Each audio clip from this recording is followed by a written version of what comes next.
ദുഷ്ടരുടെ വഴിയിൽ നടക്കാത്തവനും പാപികളുടെ ആലോചനയിൽ നിൽക്കാത്തവനും പരിഹാസകരുടെ സംഘത്തിൽ ഇരിക്കാത്തവനും ഭാഗ്യവാനാകുന്നു. ഹല്ലേലൂയാ, ഹല്ലേലൂയാ, ഹല്ലേലൂയാ. ദുഷ്ടരുടെ വഴിയിൽ നടക്കാത്തവനും പാപികളുടെ ആലോചനയിൽ നിൽക്കാത്തവനും പരിഹാസകരുടെ സംഘത്തിൽ ഇരിക്കാത്തവനും ഭാഗ്യവാനാകുന്നു.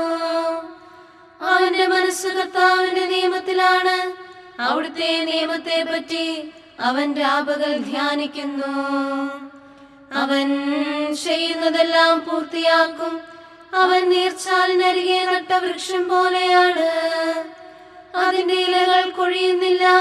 യഥാകാലം അത് ഫലം തരുന്നു. ദുഷ്ടരോ എന്നാൽ അങ്ങനെയല്ല. കാറ്റിൽ പറക്കുന്ന പതിര് പോലെയാണവർ.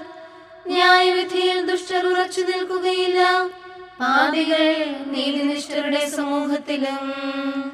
കർത്താവ് നീതിനിഷ്ഠരുടെ മാർഗം അറിയുന്നു. ദുഷ്ടരുടെ വഴിയോ നാശമടയുന്നു.